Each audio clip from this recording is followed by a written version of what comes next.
बिस्मिल्लाहिर्रहमानिर्रहीम। अस्सलाम वालेकुम स्टूडेंट्स, मैं हूं अरशद अजीज, आपका फिजिक्स टीचर। आज हम डिस्कस करने जा रहे हैं स्टेप के स्कीम ऑफ स्टडीज के यूनिट नंबर 7 को। जी स्टूडेंट, जो स्टेप एसओएस के अकॉर्डिंगली यूनिट नंबर 7 है वो है डिफॉर्मेशन ऑफ सॉलिड। आज हम इस यूनिट में जो चीज़ें डिस्क्राइब करेंगे वो सबसे पहले है स्ट्रेस, स्ट्रेन और यंग मॉडुलस का कॉन्सेप्ट।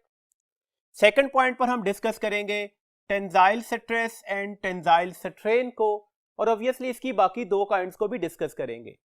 नंबर थर्ड पॉइंट पर हम डिस्कस करने जा रहे हैं हुक्स लॉ को। नंबर फोर्थ पॉइंट पर इलास्टिक एंड प्लास्टिक डिफॉर्मेशन है। नंबर फिफ्थ पॉइंट पर स्ट्रेन एनर्जी है।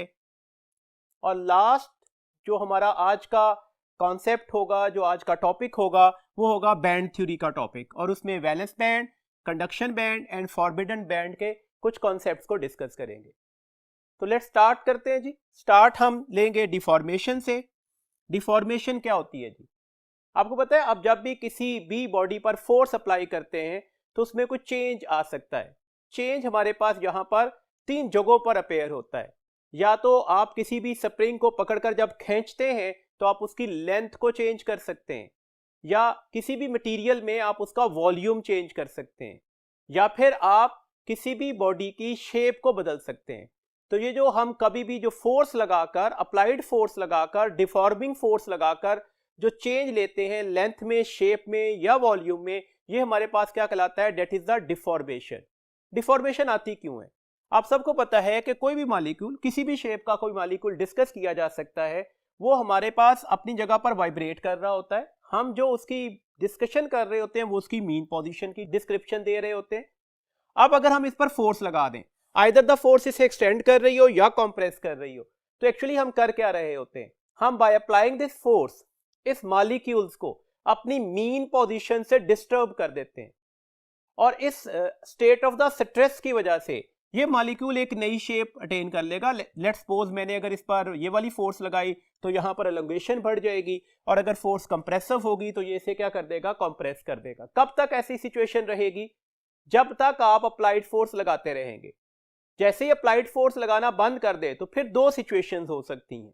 नंबर वन, या तो ये अपनी ओरिजिनल शेप में वापस चला जाए, ये टेम्परेरी डिफॉर्मेशन थी। नंबर सेकंड, या फिर ये अपनी जो नई पोजीशन है उसे अटेन करे, ये हमारे पास परमानेंट डिफॉर्मेशन होगी। तो डिफॉर्मेशन की इन दोनों काइंड्स को डिस्कस करते हैं। सबसे पहले हमने क्या कहा, हमारे पास कौन सी डिफॉर्मेशन होती है? Elastic deformation. और मैंने अभी बोला कि ये हमारे पास टेम्परेरी चेंज होता है, आप इसे टेम्परेरी डिफॉर्मेशन भी बोल सकते हैं। कौन सी एबिलिटी है? That is the ability of a body to return to its original dimension. Dimension का मतलब है लेंथ, वॉल्यूम या शेप, जिसमें भी तब्दीली आई होगी। तो लेंथ में, वॉल्यूम में या शेप में जो चेंज आया, लेकिन ये किसके अंदर अंदर रहना है आपने? With in the elastic limit. तो ये एक ऐसी एबिलिटी है जिसमें पार्टिकल अपनी ओरिजिनल पोजीशन को दोबारा बहाल कर लेता है जैसे ही फोर्स लगना बंद होगी। और ये फोर्स लाजमी तौर पर किस लिमिट में लगनी चाहिए? इलास्टिक लिमिट में लगनी चाहिए। और ऐसे आने वाले डिफॉर्मेशन को हम टेम्परेरी डिफॉर्मेशन बोलते हैं। अब अगला पॉइंट बिल्कुल क्लियर है, जैसे ही आप इस इलास्टिक लिमिट से आगे चलेंगे, अब आने वाली डिफॉर्मेशन टेम्परेरी नहीं रहेगी। मतलब अब फोर्स लगाना बंद भी कर दें तो पार्टिकल दोबारा भी अपनी ओरिजिनल शक्ल में वापस नहीं जा सकता। दैट बिहेवियर जो है वो प्लास्टिसिटी बोला जाता है। इस वजह से इस डिफॉर्मेशन का नाम है plastic deformation. Object does not come back to its original position. कब ऐसा हो सकता है? जब हम क्रॉस करेंगे किसको? इलास्टिक लिमिट को।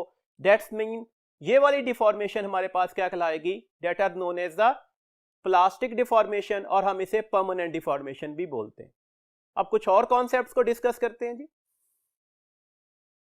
देखें जी, हमारे पास नेक्स्ट जो है वो deformation can result in. Deformation कहां कहां पर अपेयर हो सकती है?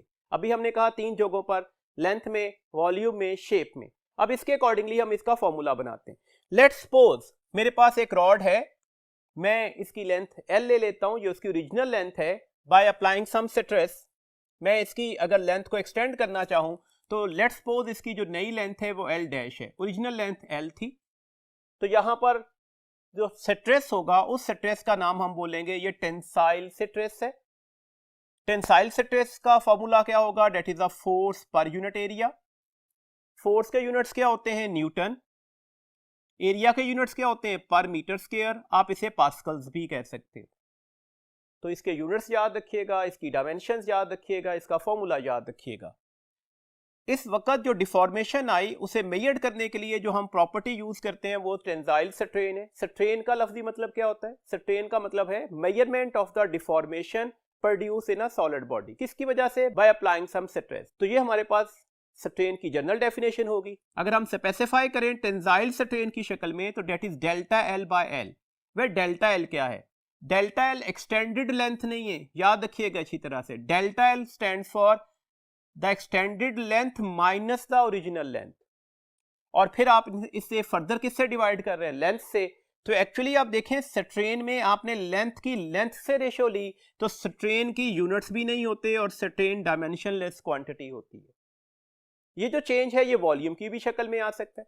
अगर आप एक क्यूब पर इस तरह से स्ट्रेस अप्लाई कर दें, इसकी सारी साइड से आप स्ट्रेस अप्लाई कर रहे होंगे, तो ऑब्वियसली अब इसमें जो कंप्रेशन आएगा वो इसकी तीन डायमेंशंस में आएगा। इस डायमेंशन में भी कंप्रेशन आएगा, चेंज आएगा, इस डायमेंशन में भी चेंज आ सकता है और इस डायमेंशन में भी चेंज आएगा। जब इसकी 3 डायमेंशन में चेंज आएगा तो अब इसमें चेंज क्या होगा? वो वॉल्यूमेट्रिक होगा। इस स्ट्रेस को क्या कहा जाता है? Volumetric stress. ये स्ट्रेस का साइन है, याद रखिएगा। हम वॉल्यूमेट्रिक स्ट्रेस के लिए एक और नाम भी बोलते हैं, that is also said to be the compressional stress. Formula इसका क्या लिखा जाता है? फोर्स ओवर एरिया ही। फॉर्मूला स्ट्रेस का सेम है, that is the force over area. Formula में कोई चेंज नहीं आ सकता। डेट्स यहां पर आप फोर्स ओवर वॉल्यूम नहीं लिखेंगे, ये की पॉइंट है, गलती नहीं करनी। कभी आपसे कह दिया जाए कि क्यूब की एक लेंथ जो है वो 2 मीटर की है, आप उस पर फोर्स लगा रहे हैं 100 न्यूटन की, आप इसमें कंप्रेशनल या वॉल्यूमेट्रिक स्ट्रेस कैलकुलेट कर दें तो फोर्स ओवर वॉल्यूम नहीं होगा, फोर्स ओवर एरिया ही होगा। और किसी भी क्यूब का जो एरिया होता है वो एल स्क्वायर के बराबर आ जाएगा। तो that's Y force over L square से आप इसकी कैलकुलेशंस करेंगे। ऑब्वियसली फार्मूला सेम है तो यूनिट्स भी सेम होंगे। वॉल्यूमेट्रिक स्ट्रेन क्या होगा? That is the change in volume divided by the original volume. Volume का चेंज कैसे लिया जाएगा? वॉल्यूम का चेंज लिया जाता है जो हमारे पास कंप्रेसिव वॉल्यूम होगा या एक्सटेंडेड वॉल्यूम होगा उसे हम ओरिजिनल वॉल्यूम से माइनस करेंगे। कीप इन माइंड ये साइन पॉजिटिव ही लिया जाएगा, मतलब लार्जर से स्मॉलर वैल्यूज को माइनस करेंगे और divided by the original volume. Volume की वॉल्यूम से रेशो है तो डेट्स वाई इस वॉल्यूमेट्रिक स्ट्रेन या कंप्रेशनल स्ट्रेन का भी कोई यूनिट नहीं निकलेगा। नेक्स्ट थर्ड जो हमारे पास रिजल्ट आता है डिफॉर्मेशन का वो शक्ल में तब्दीली है। तो that is the change in shape. Let's suppose अगर मेरे पास एक क्यूब है और मैं इस तरह से इस पर फोर्स अप्लाई कर दूं। अब अगर इस पर इस तरह से फोर्स अप्लाई कर दी जाए या इस तरह से स्ट्रेस अप्लाई किया जाए तो ऑब्वियसली आपको नजर आ रहा है कि अगर मैं इसकी बेस को फिक्स कर दूं, अगर इसकी बेस फिक्स थी तो अब होना क्या है? अब इसकी सिर्फ ये वाली साइड इस साइड पर झुक जाएगी और ये वाला फेस भी इस साइड पर झुक जाएगा। तो अब आपको नजर आ रहा है कि हमने जो ओरिजिनल शेप वो ब्लू कलर से बनाई और इसके साथ जो चेंज आ रहा है वो मैंने रेड कलर से रिप्रेजेंट कर दिया। तो आपको क्लियरली नजर आ रहा है कि अब चेंज किस में आया होगा? शेप में। देखें ये साइड इस साइड पर झुक गई और ये साइड इस साइड पर झुक गई तो आपके पास एक नई शेप बनी। इस शेयर स्ट्रेस को हम क्या कहते हैं? That is also the force per unit area. Shear strain को हम गैमा से रिप्रेजेंट करते हैं। ये delta into small a over small a आ जाएगा। ये क्या है? देखें नहीं, आपके पास नजर आ रहा है कि ये हमारे पास इसकी ओरिजिनल वैल्यूज थी डेट इज ए और ये चेंज आया, इसे मैंने डेल्टा ए से रिप्रेजेंटेशन दे दी। तो डेट से आप इसे डेल्टा ए ओवर ए भी लिख सकते हो। अगर आप थोड़ा इस फिगर पर फोकस कर रहे हैं, मैं इस फिगर को थोड़ा जस्टिफाई कर देता हूं। देखिए ये डेल्टा ए है, ये ए है। तो डेट्स है अगर ये एंगल थीटा ले लिया जाए, ये परपेंडिकुलर है तो आपको नजर आ रहा है ये परपेंडिकुलर ओवर बेस लिखा जाएगा और परपेंडिकुलर ओवर बेस किसके बराबर होता है? टेंजेंट थीटा के। तो डेट्स है जनरली हम इसे टेंजेंट ऑफ थीटा से रिप्रेजेंटेशन दे रहे होते हैं। ये थीटा ये वाला एंगल था। फर्स्ट ईयर में आप पढ़ाए अगर थीटा बहुत स्मॉल वैल्यूज में हो जाए तो टेंजेंट थीटा और थीटा आपस में क्या हो जाते हैं? इक्वल हो जाते हैं। तो डेट्स है आप इसे थीटा भी लिख सकते हो, कंडीशन जस्टिफाइड होगी। If theta is very small values then tangent theta should be taken as the theta. तो ये कुछ फॉर्मूलाज थे, कुछ कॉन्सेप्ट्स थे, ये फॉर्मूलाज अच्छी तरह से याद रखिएगा, कॉन्सेप्ट्स अच्छी तरह से याद रखिएगा, इसी के रिगार्डिंगली कुछ क्वेश्चंस आते हैं, उसी को हम सॉल्व करेंगे। अभी हम कुछ एमसीक्यूज की शक्ल में भी इसे डिस्कस कर लेते हैं। देखिए नेक्स्ट हमारे पास टॉपिक आ गया हुक्स लॉ। हुक्स लॉ क्या है? The strain produce in a body is directly proportional to the applied stress. Condition एक मौजूद है within the elastic limit. Elastic limit हम एक्सीड नहीं कर सकते, इलास्टिक लिमिट को ब्रेक करेंगे तो हुक्स लॉ की जो हमारे पास वैलिडिटी है वो खत्म हो जाएगी। इनके दरमियान है डायरेक्ट रिलेशन। दैट्स व्हाई अगर हम sigma stress that is equal to the, यहां पर स्ट्रेन ले आए तो यहां पर एक कांस्टेंट ऑफ प्रोपोर्शनलिटी इंट्रोड्यूस करवाना पड़ेगा। That constant of proportionality is known as elastic constant. Elastic constant को हम इसके अलावा मॉडुलस ऑफ इलास्टिसिटी भी बोलते हैं।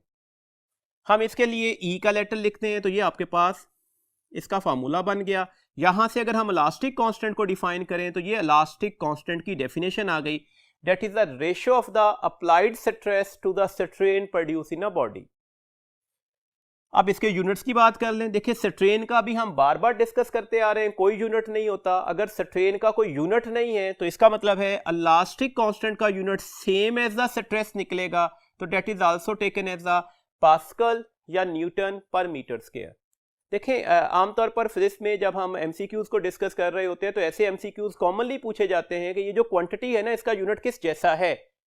तो अब यहां पर याद रखिएगा कि हमने बोला स्ट्रेस, कोई भी इलास्टिक मॉडुलस, जैसे अभी हम 3 इलास्टिक मॉडुलस की काइंड पढ़ेंगे, कोई भी इलास्टिक मॉडुलस, प्रेशर, इन सब के यूनिट्स क्या होते हैं? वो सेम होते हैं। अच्छा चैप्टर नंबर 12 में भी एक क्वांटिटी आपने पढ़ी थी जिसे एनर्जी डेंसिटी बोलते हैं। हम अभी इसी टॉपिक में आगे फर्दर जाकर भी इस क्वांटिटी को पढ़ेंगे। एनर्जी डेंसिटी का यूनिट भी क्या होता है? पास्कल ही होता है या न्यूटन पर मीटर स्क्वायर ही होता है।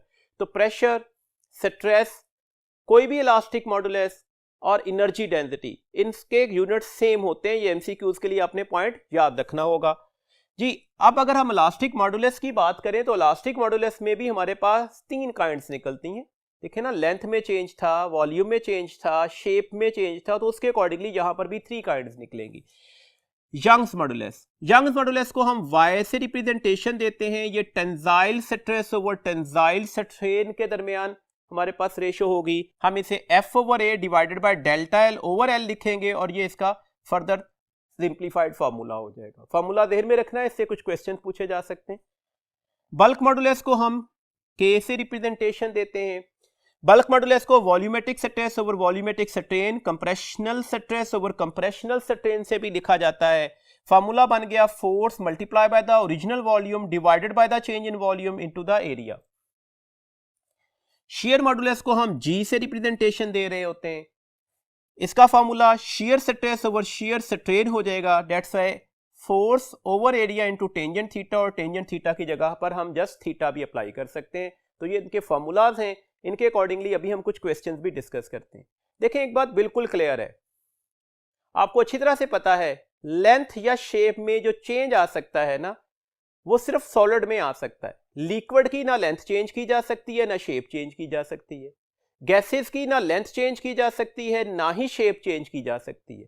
दिस मींस दैट आपको ध्यान में रहना चाहिए कि हमारे पास यंग्स मॉडुलस सिर्फ किस मटेरियल में स्टडी किया जा सकता है? सिर्फ सॉलिड में। शेयर मॉडुलस सिर्फ किस मटेरियल में स्टडी किया जा सकता है? सॉलिड में। जबकि बल्क मॉडुलस सॉलिड में भी आएगा, लिक्विड में भी स्टडी हो सकता है और गैसेस में भी स्टडी हो सकता है। तो दैट्स से याद रखने वाली बात हो गई कौन सा मॉडुलस है जो ऑल काइंड ऑफ मटेरियल्स में अवेलेबल होगा, तो that is bulk modulus.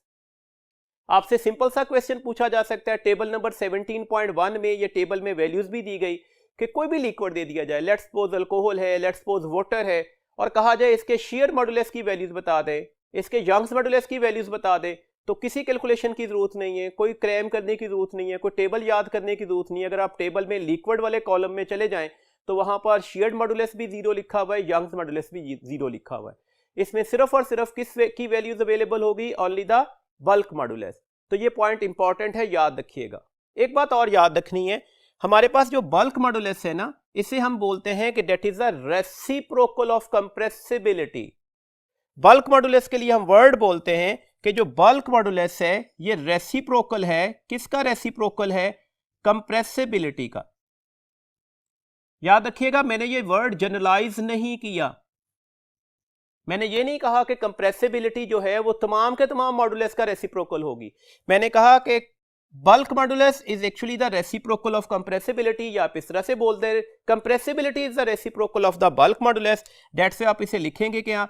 1/k, इसका फॉर्मूला स्ट्रेन ओवर स्ट्रेस हो जाएगा, इसके यूनिट्स पर पास्कल्स हो जाएंगे। ये भी एक इंपॉर्टेंट पॉइंट था, आपने एमसीक्यूज के लिए ये पॉइंट याद रखना है जी। हमारे पास नेक्स्ट फॉर्मूला के अकॉर्डिंगली कुछ क्वेश्चंस डिस्कस करते हैं। कुछ मिसलीड होते हैं स्टूडेंट फॉर्मूला से। देखें, किसी भी मॉडुलस का फॉर्मूला हमने लिखा स्ट्रेस ओवर स्ट्रेन है। मैं अगर यंग मॉडुलस की शक्ल में लिख दूं तो ये फॉर्मूला बन गया हमारे पास। इस फॉर्मूला के अकॉर्डिंगली स्टूडेंट को वादे तौर पर नजर आ रहा है कि यंग मॉडुलस फोर्स के डायरेक्ट प्रोपोर्शन होगा, यंग मॉडुलस लेंथ के डायरेक्ट प्रोपोर्शन में होगा, यंग मॉडुलस एरिया के इनवर्स रिलेशन में होता है। तो ये कॉमन सी मिस्टेक होती है जी स्टूडेंट से। देखें, आपसे क्वेश्चन ये दिया जाए कि हमारे पास एक वायर थी, उसका यंग मॉडुलस 1 × 10⁻10 पास्कल था। मैं उस वायर की लेंथ को डबल कर दूं, मटेरियल सेम रखा हुआ है, आप ये बता दें कि अब यंग मॉडुलस की वैल्यूज क्या होगी, तो फौरन से पहले आंसर होता है कि लेंथ डबल हुई तो यंग मॉडुलस भी डबल हो जाएगा। तो ऐसा कतन नहीं है। देखिए, मैंने अभी हिंट दिया 17.1 का जो टेबल है उसमें कतन ऐसा तो कुछ नहीं लिखा हुआ है कि आयरन की 10 मीटर वायर की यंग मॉडुलस की वैल्यूज ये है और 20 मीटर वायर की जो है यंग मॉडुलस की वैल्यूज ये है। वो तो आयरन की वैल्यूज लिखी हुई है। तो डेट्स वाई यंग्स मॉडुलस ना लेंथ पर डिपेंड करता है, ना फोर्स पर डिपेंड करता है, ना एरिया पर डिपेंड करता है, ना स्ट्रेस पर डिपेंड करता है, ना स्ट्रेन पर डिपेंड करता है। तो यंग्स मॉडुलस इंडिपेंडेंट होता है force, length, area, diameter, radius, change in length, stress and strain के। इसमें जितनी मर्जी चेंज ले आए, यंग्स मॉडुलस में कोई चेंज नहीं आने वाला। तो ये पॉइंट इंपॉर्टेंट है, आपने इसे एमसीक्यूज के लिए याद रखना होगा। कभी ऐसा एमसीक्यूज आ जाए कि आपसे कहा जाए कि दो वायर्स हैं, सेम मटेरियल्स की हैं, लफ्ज़ है सेम मटेरियल्स की हैं, और उसमें लेंथ, एरिया, एक्सटेंशन में या फोर्स में कुछ भी रेशो दे दी जाए और आपसे कहा जाए कि आप दूसरी वायर का यंग्स मॉडुलस कैलकुलेट कर दें, तो किसी कैलकुलेशन की जरूरत नहीं है, वो सेम एज इट इज ही रहेगा, क्योंकि इन फैक्टर्स पर ये डिपेंड ही नहीं कर रहा। अगला पॉइंट याद रखिएगा, तो फिर किस पर डिपेंड करेगा? एक्चुअली यंग्स मॉडुलस दो पैरामीटर्स पर डिपेंड कर रहा है। नंबर 1 नेचर ऑफ मटेरियल पर। मटेरियल चेंज कर दें तो यंग्स मॉडुलस की या इलास्टिक मॉडुलस की वैल्यूज चेंज हो जाएगी। कॉपर के लिए कुछ और है, आयरन के लिए वैल्यूज और है, स्टील के लिए वैल्यूज और है। नंबर 2, ये डिपेंड कर रहा होता है अपॉन द टेम्परेचर। ये टेम्परेचर पर डिपेंड कर रहा है। इसके अलावा यंग मॉडुलस किसी भी फैक्टर पर डिपेंडेंस में नहीं होगा। मटेरियल को चेंज करने से यंग मॉडुलस की वैल्यूज बदलेगी या इलास्टिक मॉडुलस की वैल्यूज बदलेगी। टेम्परेचर को चेंज करने से इलास्टिक कांस्टेंट की वैल्यूज में चेंज आ सकता है। टेम्परेचर पर वेरिएशन क्या है अभी डिस्कस करते हैं। फिलहाल हम एक इंपॉर्टेंट एमसीक्यूज डिस्कस कर रहे हैं। देखें, एमसीक्यूज क्या है हमारे पास। Which of the following is more elastic? कौन सा मटेरियल ज्यादा इलास्टिक होगा? ऑप्शन ए है रबर, ऑप्शन बी है कॉपर, ऑप्शन सी है प्लास्टिक और ऑप्शन डी है स्टील। जनरली आमतौर पर यहां पर स्टूडेंट की कंफ्यूजन ये होती है कि रबर, आम एक जनरल हमारे पास लेमैन वाला एटीट्यूड होता है, रबर ज्यादा इलास्टिक है, उसे ज्यादा आसानी से खींचा जा सकता है, तो रबर की ऑप्शन पर चले जाएंगे। तो रबर इसकी करेक्ट ऑप्शन नहीं है, याद रखिएगा। तो फिर करेक्ट ऑप्शन क्या है? देखें, लेट्स सपोज हमारे पास 4 वायर्स हैं, रबर है, कॉपर है, प्लास्टिक है और स्टील है। मैंने ये 4 वायर्स ले ली, सब पर सेम फोर्स लगा दें, सबकी लेंथ भी सेम ले लें, सबका एरिया भी सेम ले लें। तो अब सबसे जो कम एक्सटेंशन यहां पर आएगी वहां पर यंग मॉडुलस की सबसे बड़ी वैल्यूज निकलेगी। एक्चुअली मोर इलास्टिक का मतलब है जिसका इलास्टिक कांस्टेंट ज्यादा होगा वो ज्यादा इलास्टिक हो जाएगा। तो मैंने बोला अगर हम फार्मूला में एफ एल एरिया को कांस्टेंट कर देते हैं तो वाई और डेल्टा एल में कौन सा रिलेशन निकल रहा है? इनवर्स। ये सबसे लार्जेस्ट कब निकलेगा? जिस वायर में सबसे स्मॉलेस्ट ये वाली वैल्यूज आएगी। अभी तो हमने कहा ये डेल्टा एल पर डिपेंड ही नहीं कर रहा। देखिए बच्चे, डेल्टा एल पर बेशक डिपेंड नहीं कर रहा। जब हम एक इंडिविजुअल किसी वायर को कंपैरिजन में लेकर, आयरन के 4 वायर्स हमने ली हुई हैं, स्टील के हमने 10 पैरामीटर्स लिए हुए, 1 मीटर का, 10 मीटर का, किसी का डायमीटर डबल कर दिया, तो वहां पर ये कतन फोर्स, लेंथ, डायमीटर, एक्सटेंशन पर डिपेंडेंस नहीं है। जब हम कंपैरिजन में आएंगे ना, जैसे हमने एक स्टील वायर ली, एक रबड़ वायर ली, तो ऑब्वियसली अब तो कंपैरिजन हो रहा है। अब अगर आप सेम फोर्स लगा दें तो दोनों में एक्सटेंशन तो सेम नहीं आ सकती, तो डेट्स है यहां पर हम इसके कंपैरिजन की वजह से ये प्रॉपर्टीज को स्टडी कर रहे हैं। इसका कतन मतलब नहीं है कि ये एक्सटेंशन के ऊपर डिपेंड करना शुरू हो गया, ये तो एक कंपैरिजन वाली प्रॉपर्टी है। अब सबसे कम से कम एक्सटेंशन किस में आएगी? सबसे रिजिड बॉडी में, स्टील में। तो ऑब्वियसली इसमें अगर एक्सटेंशन सबसे कम आ रही है तो इसका इलास्टिक मॉडुलस की वैल्यूज क्या होगी? सबसे लार्जेस्ट निकलेगी। तो that is the proper option. That's याद रखिएगा, पार्टिकल्स जितने रिजिड होते जाएंगे उतनी उसमें एक्सटेंशन कम से कम आती जाएगी और वो उतने ज्यादा इलास्टिक होते जाते हैं। इलास्टिसिटी कहते भी इसे ही है। इलास्टिसिटी एक ऐसी प्रॉपर्टी है जिसकी वजह से वो रेजिस्ट करता है चेंज इन इट्स डायमेंशन में। और डायमेंशन में चेंज क्या होगा? वो लेंथ में भी हो सकता है, वॉल्यूम में भी हो सकता है, शेप में भी हो सकता है। तो डेट्स है इस फॉर्मूला की मदद से हम इस क्वेश्चन का आंसर दे सकते हैं। देखें, अगली बात याद रखिएगा, अगर हम किसी भी सॉलिड को हीटेड करते हैं तो यंग मॉडुलस पर क्या फर्क पड़ेगा? ऑप्शन ए है इंक्रीजेस, ऑप्शन बी है डिक्रीजेस, ऑप्शन सी है रिमेन सेम, ऑप्शन डी है नॉन ऑफ दीज। अब देखें, हमारे पास टेम्परेचर के चेंज से चेंज किस में आता है? वंस अगेन वही बात, एक्सटेंशन में। अगर आप टेम्परेचर को ज्यादा कर दें तो एक्सटेंशन भी क्या हो जाती है? ज्यादा हो जाती है। और अगर एक्सटेंशन ज्यादा हो जाए तो इसका मतलब है यंग मॉडुलस की वैल्यूज क्या कर जाएगी? वो कम हो जाएगी। एक्सटेंशन डिनोमिनेटर में है। मैं वंस अगेन कंपैरिजन की बात कर रहा हूं। दिस मीन्स दैट अगर हम एक जनरल सा रिलेशन बना लें कि जो यंग मॉडुलस है वो हमारे पास टेम्परेचर के इनवर्स रिलेशन में होगा, ये ज्यादा बेहतर बात होगी। यंग मॉडुलस और टेम्परेचर में इनवर्स रिलेशन है। आप टेम्परेचर ऑफ द वायर को बढ़ाते जाएं तो उसका यंग मॉडुलस या इलास्टिक मॉडुलस क्या होता जाएगा? कम होता जाएगा। दिस मीन्स दैट जब हम सॉलिड को हीट करेंगे, टेम्परेचर बढ़ा रहे होंगे, दैट्स यंग्स मॉडुलस या इलास्टिक मॉडुलस की वैल्यूज पहले से क्या कर रही होगी? कम हो रही होगी। ये भी इंपॉर्टेंट पॉइंट है, एमसीक्यूज के लिए याद रखना है। तो ये अगला एमसीक्यूज था। नेक्स्ट क्वेश्चन है, for which of the following, ये आपके पास चार ऑप्शन दी गई हैं, stress should be equal to the Young's modulus. देखिए, हम ये नहीं कह सकते कि Young modulus equal to the stress. Young's modulus में हमारे पास एक्सटेंशन से, एरिया से, लेंथ से, फोर्स में कोई चेंज नहीं आ रहा होता। डेट्स यंग मॉडुलस आयरन का एक कांस्टेंट वैल्यू ही का है। आप यंग मॉडुलस में तो चेंज नहीं ला सकते। हम चेंज एक्सटेंशन से किस में लेकर आ रहे होते हैं? स्ट्रेस में। तो डेट्स में मैंने वर्ड बोला कि for which of the following, ये चार ऑप्शंस हैं। अप्लाइड स्ट्रेस जो है वो किस सिचुएशन के ऊपर जो हमारे पास है वो यंग्स मॉडुलस के या इलास्टिक मॉडुलस के बराबर निकल आएगा। देखिएगा, हमारे पास ऑप्शन अल्फा है delta L is 2l, option beta है delta L is l, option charlie है l prime is equal to the 2l, delta option है बोथ बी एंड सी। देखिए, सिंपल सा फिनोमिना है। यंग मॉडुलस किसके बराबर होता है? स्ट्रेस ओवर स्ट्रेन के। ये दोनों आपस में कब बराबर हो सकते हैं? जब स्ट्रेन की वैल्यूज न्यूमेरिकली क्या हो जाएगी? 1 हो जाएगी। स्ट्रेन 1 कब हो सकता है? स्ट्रेन एक्चुअली रेशियो है डेल्टा एल ओवर एल की। डेल्टा एल कैसे लिया जाएगा? एक्सटेंशन माइनस लेंथ के। अगर एक्सटेंशन 2l के बराबर हो जाए तो एक्सटेंशन क्या होगी? 2l minus original length divided by original length. तो 2l माइनस l किसके बराबर आया? l के, डिवाइडेड बाय l। तो आंसर क्या आ जाएगा? 1 आ जाएगा।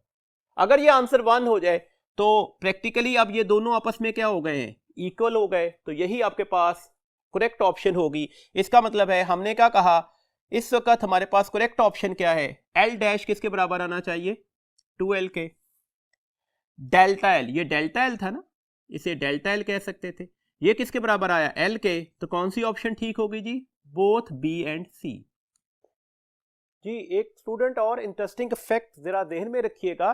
देखें, हमने क्या बोला, हमारे पास यहां पर अगर एक्सटेंडेड लेंथ जो थी वो 2 times of the initial length हो जाए तो अब हमारे पास स्ट्रेन की वैल्यूज क्या हो गई थी? ये 1 हो गई थी। तो कितने टाइम्स चेंज आया था? फाइनल लेंथ में 2 टाइम्स। स्ट्रेन उससे एक लेस होकर आ जाएगा। ये बात इंपॉर्टेंट है, याद रखनी है, एमसीक्यूज में शॉर्टकट बन जाएगा। कैसे स्ट्रेन 1 आ गया जी? देखिए, हमारे पास अब स्ट्रेन की वैल्यूज क्या होती है? That is a delta L over L. Delta L कैसे लिया जाएगा? Final length. फाइनल लेंथ कितनी थी? 2l। इनिशियल लेंथ कितनी थी? l। और आप इसे l से डिवाइड करेंगे। तो डेट से 2l माइनस एल क्या हो गया l, और l से l अगर डिवाइड करते हैं तो आंसर क्या आ जाता है, ये 1 आ जाता है। ये बात हम पहले भी एक्सप्लेन कर रहे हैं, ये बात मैंने समझाने के लिए बोली। सिमिलरली अगर आपसे ये कहा जाए कि जो हमारे पास फाइनल लेंथ है वो 5 टाइम्स ऑफ इनिशियल लेंथ हो गई है, आप बता दें स्ट्रेन की वैल्यूज क्या होगी, तो स्ट्रेन कितना निकलेगा जी। आप देखें कितने टाइम्स चेंज आया, 5 टाइम्स, एक लेस कर दीजिएगा, 5 माइनस 1 कितने होते हैं, 4, तो स्ट्रेन की वैल्यूज क्या आ जाएगी, 4।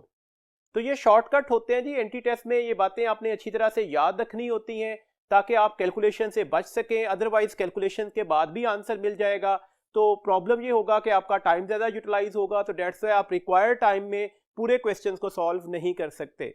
तो ऐसी कैलकुलेशंस के शॉर्टकट आपके फिंगर टिप्स पर होने चाहिए। कुछ और पॉइंट्स को डिस्कस करते हैं, कुछ बुकिश इंफॉर्मेशन है, जैसे हमारे पास टेबल नंबर 17.1 बना हुआ है, उसमें आपके पास डिफरेंट मटेरियल्स के यंग्स मॉडुलस, बल्क मॉडुलस और शियर मॉडुलस की वैल्यूज अवेलेबल हैं। आप उस टेबल को अगर गौर से देख रहे हैं तो हमारे पास वहां पर एक मटेरियल लिखा गया, that is the aluminium. Aluminium में यंग्स मॉडुलस और बल्क मॉडुलस की वैल्यूज सेम दी गई है, तो डेट से ऐसे क्वेश्चंस भी पेपर में से आ सकते हैं कि आपसे पूछा जाए कि कौन सा मटेरियल होगा जिसमें यंग मॉडुलस की value same as the bulk modulus निकलेगी, तो उस टेबल के अकॉर्डिंगली हमारे पास कौन सा मटेरियल है, that is the aluminium.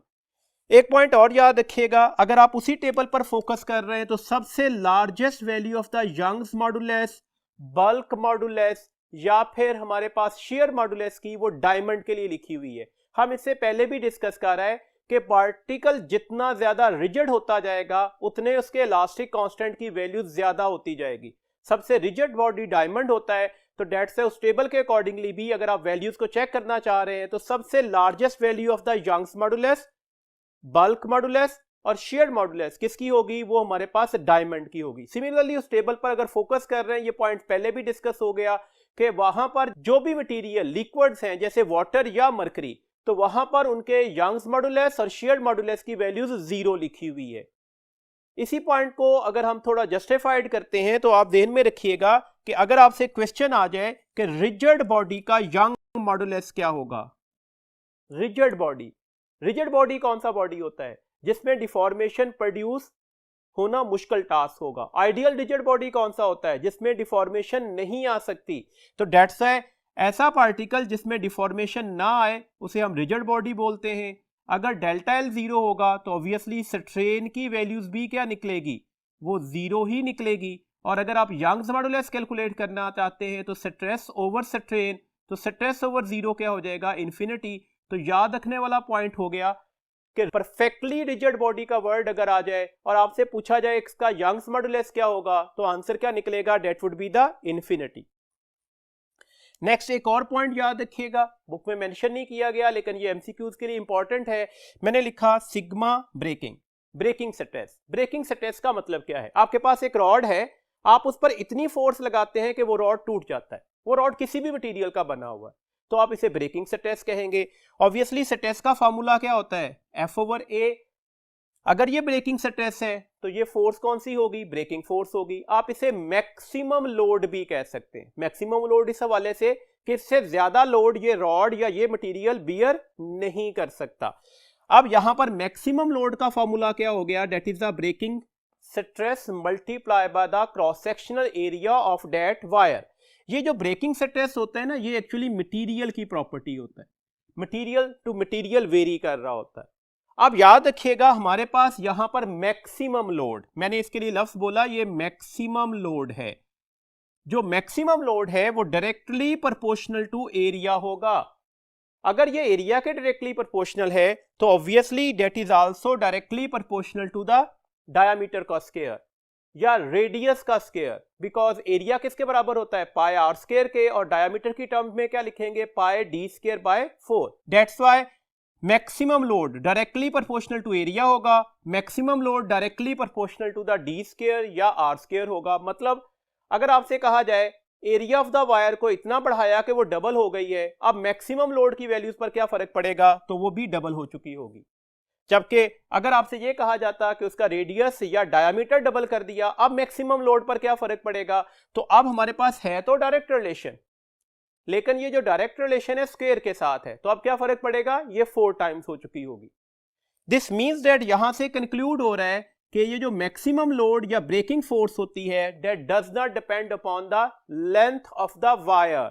Length of the wire को आप कम ज्यादा कर दें, मैक्सिमम लोड कैपेबिलिटी पर या ब्रेकिंग फोर्स पर कोई फर्क नहीं पड़ने वाला। देखो सिंपल सा क्वेश्चन आ सकता है आपके पास कि आपके पास एक आयरन की 10 मीटर का रॉड है, उसका जो मैक्सिमम लोड कैपेबिलिटी है, जहां तक वो मैक्सिमम लोड बियर कर सकता है या जिस फोर्स पर जाकर वो ब्रेक हो जाता है, वो 50 न्यूटन है।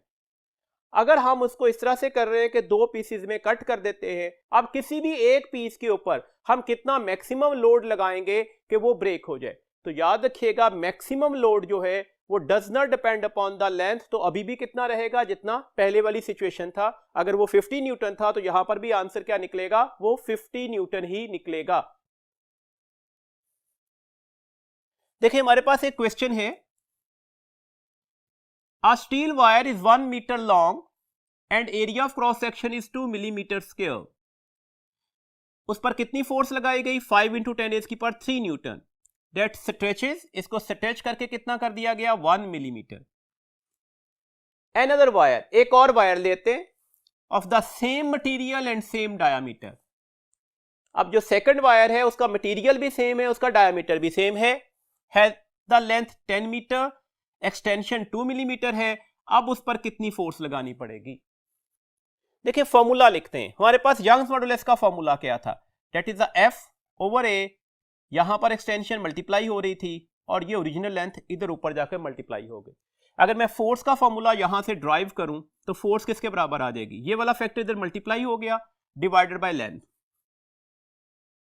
अब देखिएगा हमारे पास फीचर क्या आ रहा है, सेम मटेरियल। मटेरियल सेम होने का मतलब क्या हुआ, हमारे पास यंग मॉडुलस की वैल्यूज क्या होगी, वो सेम होगी।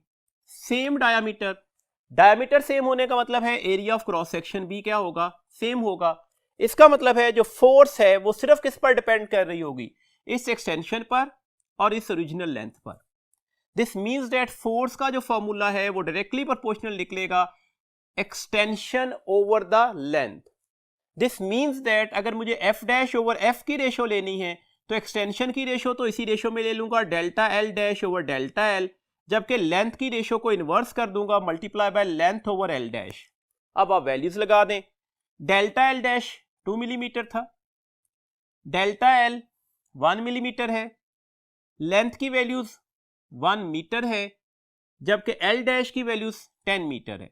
ये इससे कैंसिल हो गया, और अगर मैं 2/10 करूं तो ये 1/5 हो जाएगा, और ये फोर्स इधर आकर मल्टीप्लाई होगी। इस फोर्स की वैल्यूज हमें गिवन थी, that is the 5 into 10 raised की पावर 3, ये इससे कैंसिल हो गया, तो हमारे पास आंसर 10 raised की पावर 3 न्यूटन निकल आएगा। तो डेट से नो डाउट एक न्यूमेरिकल था, लेकिन अगर हम बेसिक फार्मूला पर फोकस करें तो ये कोई लंबी चौड़ी कैलकुलेशंस नहीं बन रही। डेट से याद रखिएगा, न्यूमेरिकल प्रॉब्लम्स अगर कभी आ जाए तो पैनिक होने की जरूरत नहीं है, थोड़ा जस्टिफाइड किया करें कि कौन सा फार्मूला लग रहा है और चेंज कहां पर आ रहा है। सेम मटेरियल सेम डायमीटर आपको लीड कर रहा था, आपने ना यंग मॉडुलस में चेंज लाना है ना एरिया में चेंज लाना है। देखिए एक और क्वेश्चन डिस्कस करते हैं, हमारे पास एक एमसीक्यूज है। A wire is stretch by 0.01 metre, ये इसकी एक्सटेंशन आ गई, by a force F. Another wire, एक और वायर है of same material, same material आपको लीड कर रहा है कि इलास्टिक मॉडुलस की वैल्यूज क्या होगी, सेम होगी। Whose diameter and length are double, इसका लेंथ और इसका डायमीटर पहले वाली वायर से डबल कर दिया, ये बात याद रखिएगा, ये इंपॉर्टेंट पैरामीटर है। Is stretch by the same force, force भी सेम है। देन इट्स अलोंगेशन इज, अलोंगेशन का मतलब है डेल्टा एल। अब आपने डेल्टा एल डैश कैलकुलेट करना है, ये आपके पास डेल्टा एल की वैल्यूज थी। देखें डेल्टा एल का फार्मूला क्या होगा, यहां से डेल्टा एल का फार्मूला लिख लें, डेल्टा एल इधर जाके मल्टीप्लाई होगा, वाई डिवाइड हो जाएगा, तो डेल्टा एल निकल आएगा F over area multiply by the original length divided by the elastic modulus. ये फार्मूला याद रखिएगा, एमसीक्यूज में इस फार्मूला से नंबर ऑफ टाइम एमसीक्यूज आते हैं, तो ये फार्मूला आपने क्रैम करना है, याद रख लेना है। देखिए हमारे पास delta L is equal to the F over A multiply by the length over elastic modulus. Area किसके बराबर होता है, अभी हमने डिस्कस किया, एरिया पाई आर स्क्वायर भी हो सकता है और area pi D square by 4 भी हो सकता है। तो मैंने एरिया की जगह पर एरिया की वैल्यूज लगा दी। देखो अब डेल्टा एल में चेंज कैसे आ सकता है। Condition of the question, condition of the question है मटेरियल सेम है, सेम फोर्स है, इसका मतलब है इन दोनों में तो कोई चेंज नहीं आ सकता। दिस मीन्स दैट अब हमारे पास जो है वो डेल्टा एल सिर्फ किस पर डिपेंड करेगा, लेंथ पर और डायामीटर पर। देखें पाई भी कांस्टेंट है, 4 भी कांस्टेंट है, तो that's a delta L directly proportional to L over D square, D के साथ स्क्वायर का रिलेशन भी था, तो delta L dash over delta L किसके बराबर आ जाएगा, एल की सेम रेशो होगी एल डैश ओवर एल, और डायामीटर की इनवर्स रेशो होगी, that is a D square over D dash whole square. अब 2l ओवर एल किसके बराबर आ जाएगा, 2l कैसे लगाया, लेंथ डबल कर दी थी और ये l के बराबर ले ली, that is a d over 2d, d dash को डबल किया था, ये हमारे पास कंडीशन ऑफ द क्वेश्चन थी, तो d by 2d whole square आ जाएगा, l से l और d से d कट गया तो ये 2 रहेगा और ये 1/4 हो जाएगा, तो ये 1/2 हो गया। इसका मतलब है डेल्टा एल डैश किसके बराबर आ जाएगा 1/2 और ये डेल्टा एल इधर मल्टीप्लाई हो गया, डेल्टा एल की वैल्यूज थी 0.01 डिवाइडेड बाय 2, तो आंसर क्या निकल आया 0.005 मीटर। तो डेट से मैंने बार बार बोल रहा हूं कि अगर आप सिर्फ फार्मूला पर फोकस करेंगे और पैरामीटर को अच्छी तरह से गौर से पढ़ लेंगे तो ये कोई ज्यादा लंबे चौड़े क्वेश्चंस भी नहीं होंगे, ज्यादा मुश्किल भी क्रिएट नहीं करेंगे। नेक्स्ट एक एमसीक्यूज है जी, a force of 100 newton can break, break का वर्ड है, ब्रेकिंग स्ट्रेस, ब्रेकिंग फोर्स का पॉइंट देर में रखिएगा, a wire, the force to break a wire of double of its cross sectional area. हमने अभी बोला breaking force cross sectional area के डायरेक्ट रिलेशन में होती है। दिस मीन्स दैट अगर एरिया को डबल करेंगे तो ब्रेकिंग फोर्स भी क्या हो जाएगी, डबल हो जाएगी। पहले ब्रेकिंग फोर्स कितनी थी 100 न्यूटन, तो अब ब्रेकिंग फोर्स कितनी हो चुकी होगी 200 न्यूटन, तो करेक्ट ऑप्शन हमारे पास होगी 200 न्यूटन। जी अब हम मैकेनिकल प्रॉपर्टीज ऑफ सॉलिड में दो पॉइंट और डिस्कस करेंगे। Number 1 is the strain energy और number 2 is the elastic limit and yield strength. तो उस पर चलते हैं जी। तो पहला कॉन्सेप्ट है हमारे पास elastic limit and yield strength. Actually ये ग्राफ है और इस ग्राफ में 3 रीजन्स बन रहे हैं, इन रीजन्स को आपने अच्छी तरह से याद रखना है, इनकी प्रॉपर्टीज को ध्यान में रखिएगा, इसके अकॉर्डिंगली क्वेश्चंस पूछे जा सकते हैं। जैसे हम लास्ट ईयर्स के एंटी टेस्ट के क्वेश्चंस को देखें तो उसमें से इस ग्राफ में से क्वेश्चंस पूछे गए हैं। ग्राफ बना हुआ है जी स्ट्रेस और स्ट्रेन के दरमियान, स्ट्रेस हमने लिया हुआ है along the Y axis and strain लिया हुआ है अलोंग द एक्स एक्सिस। अगर हम इनिशियल ग्राफ को डिस्कस करें तो हमारे पास ये स्ट्रेट लाइन का ग्राफ बनेगा। वजह क्या है, initially with in the elastic limit हम कहते हैं स्ट्रेस और स्ट्रेन में कौन सा रिलेशन होगा, डायरेक्ट, और अगर दो फिजिकल क्वांटिटीज के दरमियान रिलेशन डायरेक्ट हो तो बनने वाला ग्राफ स्ट्रेट लाइन होता है। तो डेट से अगर हम O से लेकर A तक के ग्राफ को डिस्कस करना चाह रहे हैं तो ये ग्राफ हमारे पास हुक्स लॉ का ग्राफ होगा, बिकॉज यहां पर इन दोनों के दरमियान डायरेक्ट रिलेशन है, डेट से स्ट्रेट लाइन की फॉर्मेशन बन रही है। यहां पर इसका मतलब है हुक्स लॉ होने का मतलब है स्ट्रेस और स्ट्रेन में कौन सा रिलेशन होगा, डायरेक्ट रिलेशन होगा। ये रीजन इलास्टिक रीजन भी होगा और प्रोपोर्शनल रीजन भी होगा। मैंने इसे दो वर्ड बोले क्योंकि अगले पॉइंट पर जाकर हम प्रोपोर्शनलिटी और इलास्टिसिटी में थोड़ा सा डिफरेंस भी देखेंगे। इसका मतलब है O से लेकर A पॉइंट तक किसी भी जगह पर चले जाइएगा, हमारे पास जो स्ट्रेस है वो इलास्टिक है, मतलब इलास्टिक रीजन होगा, और प्रोपोर्शनलिटी तो होल्ड कर ही रही है क्योंकि आपको नजर आ रहा है कि ये स्ट्रेट लाइन होगी। आप अगर किसी भी पॉइंट पर स्ट्रेस को बढ़ाते हैं तो ऑटोमेटिकली वहां पर स्ट्रेन भी बढ़ जाएगा, और अगर आप स्ट्रेस को डबल कर रहे हैं तो स्ट्रेन भी यहां पर कितने टाइम बढ़ रहा होगा, वो भी 2 गुना ही बढ़ रहा होगा। इस पॉइंट को हम बोलते हैं, ये हमारे पास सिग्मा पी है, पॉइंट ए पर हम मार्क करते हैं ये sigma P, P for proportional, आप इसे प्रोपोर्शनल लिमिट भी बोलते हैं, हम इसे प्रोपोर्शनल स्ट्रेस भी कहते हैं। दिस मींस अगर कभी क्वेश्चन आ जाए कि प्रोपोर्शनल लिमिट का यूनिट क्या होगा, तो प्रोपोर्शनल लिमिट का यूनिट वही स्ट्रेस वाला ही बोलेंगे। प्रोपोर्शनल लिमिट बात बिल्कुल क्लियर है, इस जगह पर जाकर प्रोपोर्शनलिटी की लिमिट आ जाएगी, आखिरी हद आ जाएगी। प्रोपोर्शनल लिमिट है क्या, that is the maximum stress, ये स्ट्रेस की इस रीजन में मैक्सिमम वैल्यूज है। जहां तक स्ट्रेस और स्ट्रेन में कौन सा रिलेशन होगा, डायरेक्ट रिलेशन होगा, प्रोपोर्शनलिटी वैलिड रहेगी। इस पॉइंट के बाद जैसे ही आप ए से बी की साइड पर मूव करते हैं, इस पॉइंट को हम कहते हैं ये इलास्टिक स्ट्रेस है या इसे यील्ड स्ट्रेस भी बोला जाता है। तो डेट से मैंने इसे सिग्मा ई से मार्क कर दिया। अब यहां पर हमारे पास जितने भी स्ट्रेस होंगे, जितने भी नंबर ऑफ स्ट्रेस ले लें, वो स्टिल इलास्टिक है, लेकिन अब प्रोपोर्शनल नहीं होंगे। अब स्ट्रेस और स्ट्रेन में प्रोपोर्शनैलिटी होल्ड नहीं कर रही। डेट से अब स्ट्रेट लाइन नहीं मिल सकती। अब हमारे पास कौन सी लाइन आएगी? वो कर्व्ड लाइन आएगी। और ये बहुत छोटा सा रीजन बनता है, इतना स्मॉलेस्ट रीजन कि अगर हम कोई बहुत स्टेट ऑफ आर्ट मशीनरी से इसे डिस्कवर ना करें या ड्रॉ ना करें तो ये रीजन हमारे पास स्ट्रेट लाइन के तौर पर ही बिहेव हो रहा होता है। अगर मैं यहाँ पर इसे स्ट्रेट लाइन के तौर पर ड्रॉ करूँ तो ये तकरीबन 0.2% तक एरर आता है, इसलिए इसे सिग्मा 0.2 भी बोला जाता है। और ये इतना कम एरर है कि हम इसे इग्नोर भी कर देते हैं। तो डेट्स वाई जनरली हम पॉइंट बी तक मटेरियल को इलास्टिक ही बोलते हैं। इस पॉइंट बी पर अगर मैं स्ट्रेस लगाना छोड़ दूं तो मटेरियल डायरेक्टली अपनी ओरिजिनल शेप पर वापस नहीं आ सकता, इसमें थोड़ा सा चेंज आएगा और ये इतना लिटिल बिट चेंज होगा कि हम इसे इग्नोर कर देते हैं। डेट्स वाई O से लेकर A तक और A से लेकर B तक किसी भी पॉइंट पर आप स्ट्रेस लगाना छोड़ दें, मटेरियल दोबारा रिगेन कर लेता है अपनी ओरिजिनल शेप को, तो पॉइंट B को हम कहते हैं ये इलास्टिक लिमिट होगी।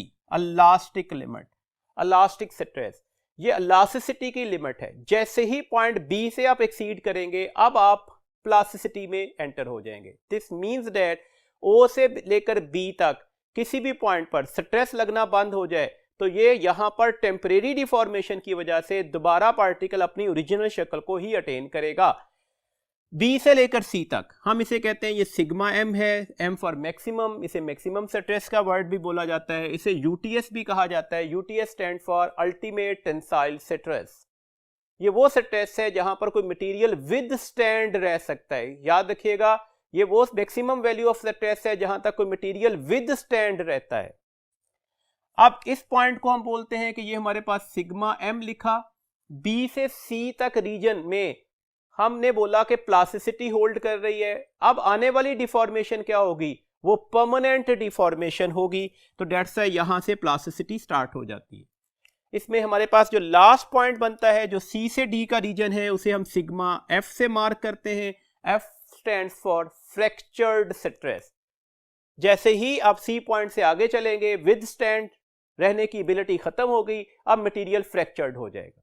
एक और पॉइंट याद रखिएगा, देखिएगा अगर मैं यहां पर कहूं कि मैंने ये स्ट्रेस लिया, ये दूसरा पॉइंट इसका स्ट्रेन आ गया, एक और पॉइंट स्ट्रेस का लेते हैं तो स्ट्रेन पहले से बढ़ गया। मैं ए बी रीजन में जाता हूं तो अभी भी जैसे ही स्ट्रेस की वैल्यूज बढ़ रही है स्ट्रेन की वैल्यूज फर्दर बढ़ गई।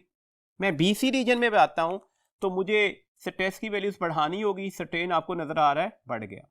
हम सी डी रीजन में दोबारा मूव करते हैं। अब सी डी रीजन में क्या हुआ? स्ट्रेस पहले से कम हो गया, डिक्रीज कर गया, जबकि स्ट्रेन अभी भी बढ़ता जा रहा है। तो डेट से अगर कभी क्वेश्चन आ जाए कि कौन सा रीजन होगा जिसमें स्ट्रेन के बढ़ने से स्ट्रेस कम हो रहा होगा, तो वो फ्रैक्चर्ड रीजन होता है। यहां पर हम मटेरियल को दो हिस्सों में डिफरेंशिएट भी करते हैं। Number one is known as ductile materials. Ductile materials कौन से होते हैं? जो पहले इलास्टिक होंगे, फिर प्लास्टिक होंगे और उसके बाद जाकर टूटेंगे। मतलब टूटने से पहले उसमें परमानेंट डिफॉर्मेशन लाजमी आती है।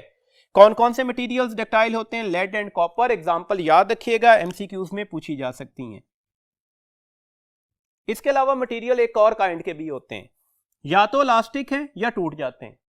इसका मतलब हुआ कि ये मटेरियल जो है इसमें परमानेंट डिफॉर्मेशन नहीं आती, इसमें हमारे पास परमानेंटली डिशेप नहीं कर सकते, या इलास्टिक रहेंगे और जैसे ही इलास्टिक लिमिट को अचीव करेंगे ये फ्रैक्चर्ड हो जाएंगे। ऐसे मटेरियल्स के लिए लफ्ज बोला जाता है ये ब्रिटल होते हैं। और ब्रिटल मटेरियल्स में हमारे पास ग्लास और हाई कार्बन स्टील लिया जाता है।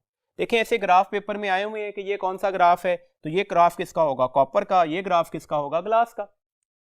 तो डेट्स व्हाई इस ग्राफ की मदद से आप डक्टाइल और ब्रिटल सब्सटेंसेस के दरमियान डिफरेंशिएट कर सकते हैं।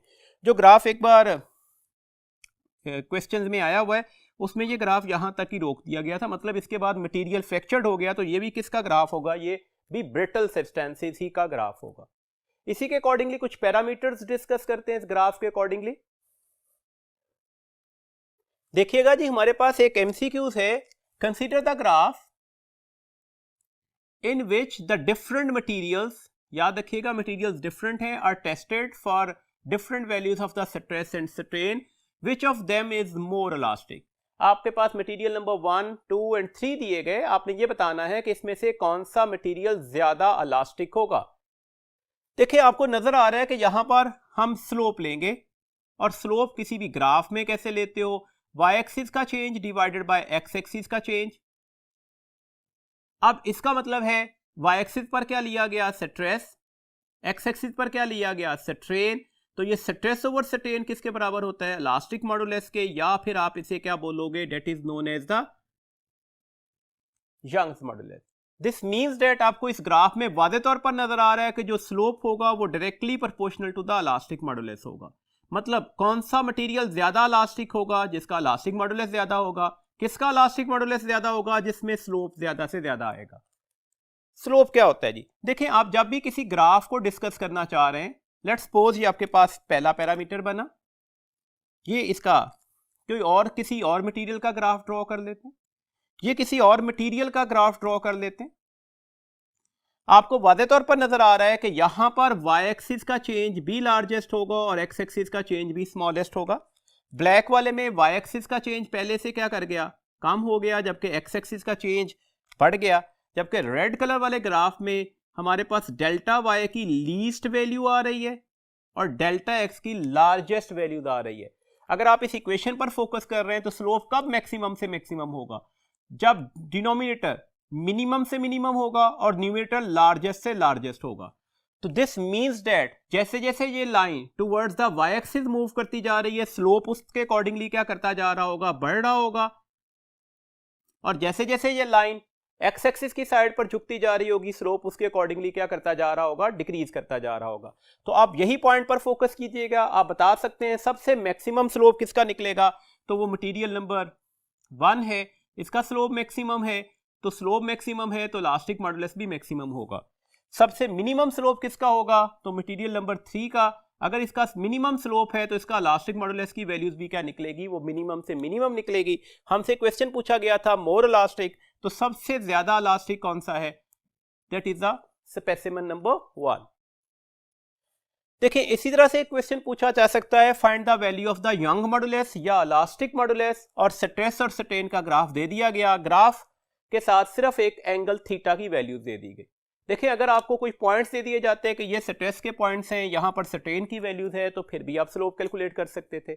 अब एंगल से कैसे कैलकुलेशंस करेंगे, देखिए स्लोप के लिए हम एक और लफ्ज भी बोलते हैं, that is the tangent. Perpendicular और बेस है ना, तो डेट से हम इसे टेंजेंट भी कहते हैं। तो अगर आप इसे टेंजेंट भी कहते हैं तो एक्चुअली ये टेंजेंट थीटा को भी रिप्रेजेंटेशन देता है। तो डेट से आपने सिंपल टेंजेंट एंगल लेना होगा। लेकिन अब एक और इंपॉर्टेंट पॉइंट याद रखिएगा, मैंने पैरामीटर्स बदल दिए। अब y एक्सिस पर स्ट्रेस नहीं है, स्ट्रेन है, x एक्सिस पर स्ट्रेन नहीं है, स्ट्रेस है। तो डेट से अब स्लोप किसके बराबर निकल रहा होगा, अगर आप इस ग्राफ को स्पेसिफाई कर रहे हैं तो अब स्लोप निकल रहा है strain over stress, y axis का चेंज ओवर x एक्सिस का चेंज। और स्ट्रेन ओवर स्ट्रेस जो है वो हमारे पास कंप्रेसिबिलिटी तो हो सकती है, इलास्टिसिटी नहीं हो सकती। या फिर आप इसे कह सकते हो कि ये हमारे पास इलास्टिक मॉडुलस का रेसिप्रोकल होगा। दिस मींस दैट अगर मुझे यहां पर y की वैल्यूज कैलकुलेट करनी है, यंग्स मॉडुलस लेना है, इलास्टिक मॉडुलस लेना है, तो जो स्लोप निकलेगा उसे रेसिप्रोकल भी लेना होगा। दिस मींस दैट अब हमारे पास यहां पर y की वैल्यूज क्या होगी, वो 1 ओवर स्लोप ली जाएगी। और 1 ओवर स्लोप का मतलब क्या है, 1 ओवर टेंजेंट ऑफ 60 डिग्री। और आप सबको पता है टेंजेंट ऑफ 60 डिग्री क्या होता है, 300√। तो अब आंसर क्या निकल आएगा, डेट इज द 1 ओवर 300√। याद रखिएगा पैरामीटर पर खास तौर पर फोकस करना होगा, अदरवाइज यहां पर गलती के चांसेस बढ़ जाते हैं। मैं बात को रिवाइज करता हूं, अगर y एक्सिस पर स्ट्रेस और x एक्सिस पर स्ट्रेन है तो स्लोप इलास्टिक मॉडुलस ही की रिप्रेजेंटेशन दे रहा होगा। लेकिन अगर y एक्सिस पर स्ट्रेन और x एक्सिस पर स्ट्रेस ले दिया जाए तो अब स्लोप जो होगा वो रेसिप्रोकल ऑफ इलास्टिक मॉडुलस को रिप्रेजेंटेशन दे रहा होगा। एक बात और याद रखिएगा जी, हमारे पास मैकेनिकल प्रॉपर्टीज का लास्ट पॉइंट है स्ट्रेन एनर्जी। स्ट्रेन एनर्जी में एक्चुअली हम ग्राफ ड्रॉ कर रहे होते हैं between the force and extension. अब अगर फोर्स और एक्सटेंशन का ग्राफ का एरिया ले ले तो चैप्टर नंबर 4 फर्स्ट ईयर में भी ये पढ़ा है कि इसी ग्राफ का एरिया वर्क डन होता है। तो that's the area of the force extension graph क्या होगा, डेट इज वर्क डन और ये कैसे कैलकुलेट करेंगे, आपको ये फिगर बनती नजर आ रही है कि ये हमारे पास एक राइट एंगल ट्राइंगल है, तो डेट्स है हाफ बेस इनटू हाइट, ये आपके पास एफ है और ये डेल्टा एल है। कीप इन माइंड ये एक्सटेंशन है, लेंथ नहीं है। तो यही वर्क डन होगा, और वर्क डन किस शक्ल में स्टोर्ड होता है, एनर्जी की शक्ल में। तो डेट से हम इसे क्या बोलते हैं, that are known as the strain energy. अगर हम यहां पर फोर्स की वैल्यूज लगा दें, तो अब जब फोर्स की वैल्यूज लगाने से क्या फर्क पड़ेगा, तो फोर्स की वैल्यूज लगाने से ये formula half elastic modulus area delta L square over L हो जाएगा। ये दोनों फार्मूला आपने याद रखने हैं, इन दोनों फार्मूला से क्वेश्चंस पूछे जा सकते हैं। अभी हम कुछ क्वेश्चंस की प्रैक्टिस भी करते हैं। एक बात और याद रखिएगा, देखें एक जनरल सा कंफ्यूजन होता है, मैं अगर आपसे ये कह दूं कि मैंने फोर्स को डबल कर दिया है, फोर्स को मैंने डबल कर दिया है, आप बता दें स्ट्रेन एनर्जी पर क्या फर्क पड़ेगा, तो फौरन से पहले आंसर दिया जाता है वो भी डबल हो जाएगी। तो ऐसा नहीं हो सकता। देखें डायरेक्ट रिलेशन तो जरूर है, लेकिन हुक्स लॉ की भी तो एप्लीकेशन है ना। फोर्स को डबल करने से एक्सटेंशन कांस्टेंट नहीं हो सकती, आप अपनी मर्जी से इस एक्सटेंशन को कांस्टेंट नहीं कर सकते। आप जैसे ही फोर्स को डबल करेंगे एक्सटेंशन ऑटोमेटिकली क्या हो जाएगी, डबल हो जाएगी। तो 2 टाइम चेंज यहां पर आया, 2 टाइम चेंज यहां पर आया, तो इसका मतलब हुआ कि हमारे पास स्ट्रेन एनर्जी कितने टाइम बढ़ चुकी होगी, 4 टाइम्स। वजह क्या है, फोर्स और एक्सटेंशन में भी डायरेक्ट रिलेशन था, आपने अगर इसे डबल किया तो ऑटोमेटिकली ये पैरामीटर भी क्या हो चुका होगा, वो डबल हो चुका होगा। इन फॉर्मूला के अकॉर्डिंगली कुछ क्वेश्चंस को डिस्कस करते हैं जी। हमारे पास एक एमसीक्यू है जी, when a force is applied on a wire of uniform cross sectional area, cross sectional area uniform है, वैल्यूज दे दी गई, and length is 4 metre, extension is 1 millimetre, आपने स्ट्रेन एनर्जी कैलकुलेट करनी है, यंग्स मॉडुलस की वैल्यूज दे दी गई। देखें आपके पास फोर्स ही गिवन नहीं है, अब अगर फोर्स गिवन नहीं है तो हाफ फोर्स इंटू एक्सटेंशन का फॉर्मूला नहीं लगेगा, सेकंड फॉर्मूला यूज करना पड़ेगा, that is the half elastic constant area delta L square over L, और ये किसके बराबर होगा, ये सर्टेन एनर्जी के बराबर होगा। वैल्यूज अप्लाई कीजिएगा। देखिए हमारे पास इलास्टिक कांस्टेंट की वैल्यूज क्या दी गई, 2 इंटू 10 रेज़ की पावर 11, एरिया की वैल्यूज क्या दी गई, 3 इंटू 10 रेज़ की पावर 6, डेल एल की वैल्यूज क्या है 1 मिलीमीटर, और अगर आप इसका स्केयर लेंगे तो 1 इंटू 10 रेज़ की पावर -6 हो जाएगा, डिवाइडेड बाय ये डिनोमिनेटर का 2 तो मौजूद था, लेंथ की वैल्यूज लिखनी है, लेंथ 4 होगी, ये आपके पास इसकी वैल्यूज निकल आई। एक्चुअली आप देखिएगा ये 2 से तो 2 कैंसिल हो गया, बाकी यहां पर ऊपर कोफिशिएंट क्या बच रहा है 3 डिवाइडेड बाय 4, और बाकी तो प्रीफिक्स है। अब आप इस प्रीफिक्स को सॉल्व कर लीजिएगा। देखिएगा हमारे पास सॉरी जी, यहां पर जो एरिया था ना वो 10 रेज़ की पावर -6 मीटर स्क्वायर है, तो डेट्स है यहां पर भी -6 आ जाएगा। तो अब प्रीफिक्सेस कितने हो गए, 10 रेज़ की पावर -6 और 10 रेज़ की पावर -6 कितने हो गए, 10 रेज़ की पावर -12, और ये +1 है तो ये क्या हो जाएगा 10 रेज़ की पावर -1। तो ये आसान सा हल होता है इसे सॉल्व करने का, कोफिशिएंट को लहदा सॉल्व करें और इसके साथ हमारे पास प्रीफिक्सेस को लहदा सॉल्व कीजिएगा।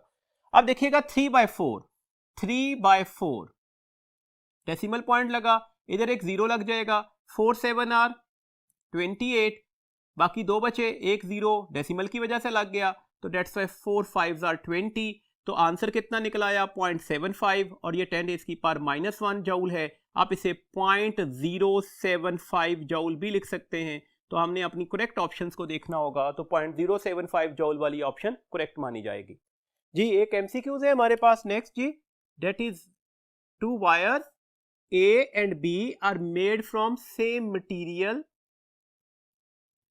A has twice the diameter, याद रखिएगा A का डायमीटर twice है and 3 time of its length from B, और इसकी जो लेंथ है वो B से 3 गुना ज्यादा है। Each stretch by the same tension, tension का मतलब फोर्स लिया जाता है। What is the strain energy in the wire A to the strain energy in the wire B, ये रेशियो आपने कैलकुलेट करनी थी। अब देखें जनरली में स्टूडेंट क्या लगाएंगे, स्ट्रेन एनर्जी का formula that is a half E, area की जगह पाई डी स्क्वायर लगा दिया, डायमीटर का रिलेशन था, डिवाइडेड बाय 4 हो जाएगा because area pi r square होता है, और अगर आप डायमीटर की शक्ल में लिखेंगे तो पाई डी स्क्वायर बाय 4 लिखेंगे, डेल्टा एल स्क्वायर, और ये लेंथ से डिवाइड हो रहा था। दिस मीन्स डेट हमारे पास strain energy directly proportional to किसके निकल आएगी, डी स्क्वायर बाय एल। ये आमतौर पर तमाम स्टूडेंट इसी तरह से इसे ऑपरेट करते हैं, ये कंसीडर किए बगैर कि कांस्टेंट क्या दिया गया है। देखें आपने अगर ये रिलेशन बनाया तो हमने कांस्टेंट किसे माना है, एक्सटेंशन को। तो यहां पर तो एक्सटेंशन कांस्टेंट दी नहीं गई, यहां पर तो हमारे पास टेंशन कांस्टेंट दी गई है। तो डेट्स वाई फार्मूला को केयरफुली डिजाइन करना होगा कि कौन सा फार्मूला एप्लीकेबल है। तो डेट्स वाई फार्मूला हमारे पास अब ये लगेगा, that is the half into the force into the extension. अब एक्सटेंशन की जगह पर एक्सटेंशन की वैल्यूज लगाते हैं। देखिए डेल्टा एल किसके बराबर था, डेल्टा एल बराबर था फोर्स ओवर एरिया एंड इसके साथ जाकर लेंथ मल्टीप्लाई हो रही थी और यहां पर यंग मॉडुलस मल्टीप्लाई हो रहा था। तो डेट से अगर मैं ये वाली वैल्यूज यहां पर रिप्लेसमेंट के तौर पर दे दूं तो अब हमारे पास फॉर्मूला क्या बनेगा, हाफ एफ, डेल्टा एल की जगह पर डेल्टा एल की वैल्यूज लगाई, that is the force into length over area into Y. अब देखिएगा फॉर्मूला क्या हो गया, that is the half F square L area into Y. Material same, that's Y Y same होगा, सेम टेंशन, फोर्स भी same होगी। तो अब जो वेरिएशन है वो लेंथ और एरिया के साथ अब सर्टेन एनर्जी की वेरिएशन डिस्कस होगी। तो डेट्स वाई इसके अकॉर्डिंगली हमारे पास जो सर्टेन एनर्जी है वो डायरेक्टली प्रोपोर्शनल निकलेगी लेंथ ओवर एरिया के, या डायरेक्टली प्रोपोर्शनल निकलेगी लेंथ ओवर डी स्क्वायर के। एरिया की जगह पर मैंने डायमीटर का फैक्टर लगा लिया, area is pi D square by 4, pi और 4 कांस्टेंट हो गए, तो डेट्स वाई मैंने डायरेक्टली डी स्क्वायर लिख दिया। अब आप कैलकुलेशंस कर दें, strain energy in wire A divided by the strain energy in wire B किसके बराबर निकलेगी, लेंथ की डायरेक्ट रिलेशन लेनी है तो length of A over length of B multiply by diameter का इनवर्स रिलेशन लेना है, तो diameter of B over diameter of A whole square भी लेना होगा। जी आपको नजर आ रहा है यहां पर 3 टाइम्स लेंथ ए की ज्यादा कर दी थी, तो that is this one. Diameter of A कितने टाइम ज्यादा था, वो ट्वाइस था, तो डेट्स वाई ये तो डी लिखा और इसे 2 टाइम ज्यादा कर दिया तो ये स्क्वायर आ गया। लेंथ से लेंथ, डायमीटर से डायमीटर कट गया, ये 3 निकल आया और ये 2 का स्क्वायर क्या हो जाएगा 4, तो आंसर क्या निकलेगा 3:4। तो करेक्ट ऑप्शन हमारे पास होगी 3:4। वंस अगेन रिपीट कर रहा हूं, देखिए जल्दबाजी में फैसला नहीं करना, जो फार्मूला आते हुए फौरन उसमें वैल्यूज लगाकर अपने आंसर को कैलकुलेट नहीं करना, पहले ये देखना है कि कांस्टेंट कौन सा दिया गया है। तो कांस्टेंट की हमारे पास एप्लीकेशन के साथ हम अपने वेरिएबल्स को डिस्कस कर रहे होंगे। एक बात और याद रखिएगा, ये भी एमसीक्यूज में पूछा जा सकता है, आपसे क्वेश्चन आ जाए work over volume, elastic potential energy per unit volume, certain energy per unit volume क्या होगा। तो आप देखिएगा हमारे पास work over volume in stretching wire क्या होगा, तो मैं कैलकुलेशन करके आपको आंसर बता देता हूं। देखिए सर्टेन एनर्जी का फॉर्मूला क्या था, हाफ एज इट इज लिख दिया, ई डेल्टा एल स्क्वायर था, मैंने इसे 2 दफा लिख दिया, डेल्टा एल और डेल्टा एल, साथ में एल डिवाइड हो रहा था, मैंने इसके साथ एल डिवाइड कर दिया और साथ में एक एरिया भी मौजूद था, तो मैंने फार्मूला एज इट इज लिख दिया, इसमें इक्विलिटी पर कोई फर्क नहीं पड़ रहा। अब हम इस तरह से करते हैं कि मैं अगर इसको लेंथ से डिवाइड कर दूं तो अब इक्विलिटी तो होल्ड नहीं कर सकती, पॉसिबल ही नहीं है, बिकॉज मैंने एक अपने तौर पर एक फैक्टर से डिवाइड कर दिया। इक्विलिटी कब होल्ड करेगी, इसी फैक्टर से मल्टीप्लाई कर दें, अब तो कोई फर्क नहीं पड़ा, formula as it is retained हो गया। देखिएगा हमारे पास सर्टेन किसके बराबर होता है, सर्टेन बराबर होता है डेल्टा एल ओवर एल के, वेयर डेल्टा एल एक्सटेंशन है और एल क्या है, लेंथ है। सर्टेन इसके अलावा किसके बराबर होता है, दैट इज द स्ट्रेस, और साथ में किसे डिवाइड करना होगा, यंग्स मॉडुलस को। Stress over certain young modulus के बराबर था ना, तो वहां से भी हम ये फॉर्मूला ड्राइव कर सकते हैं। इसके अलावा स्ट्रेस किसके बराबर होगा, स्ट्रेस बराबर निकलेगा यंग्स मॉडुलस इनटू सर्टेन के।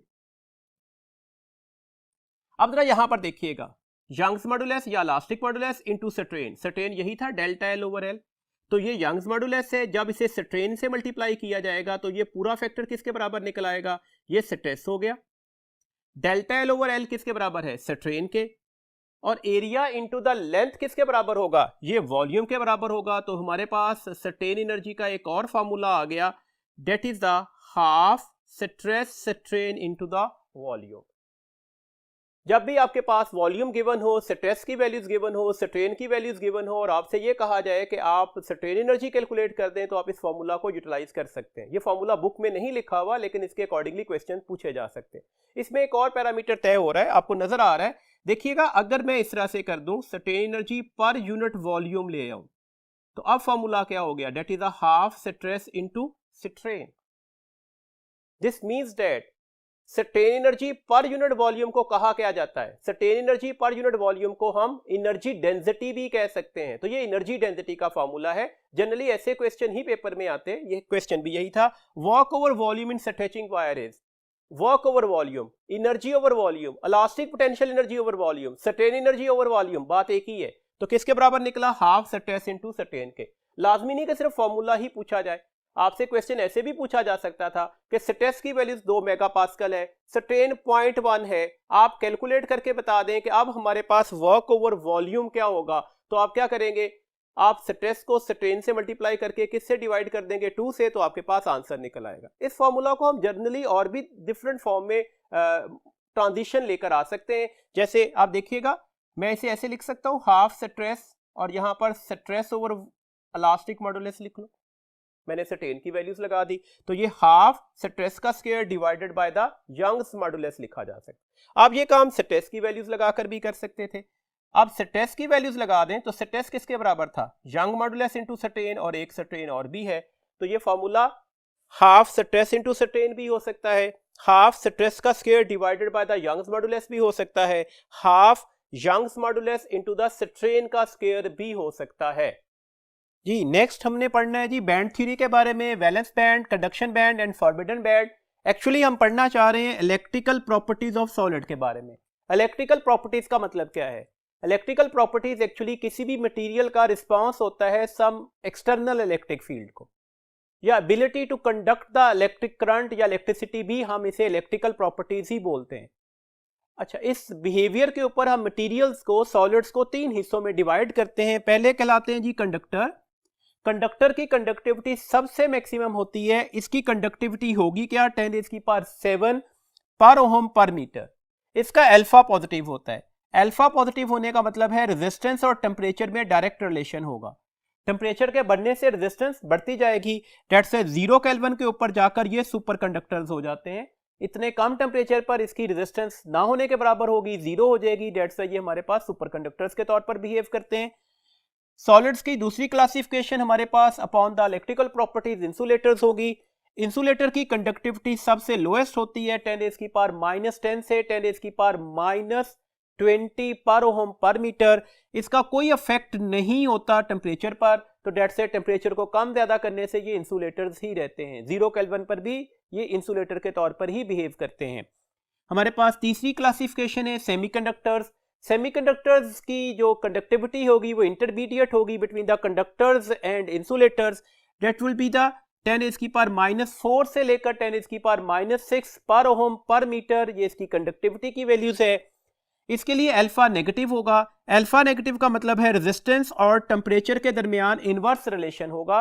टेम्परेचर के बढ़ाने से रेजिस्टेंस कम होती जाएगी। इसका मतलब है टेम्परेचर के कम होने से रेजिस्टेंस बढ़ रही होती है, डेट से 0 केल्विन पर जाकर ये परफेक्ट इंसुलेटर्स हो जाते हैं।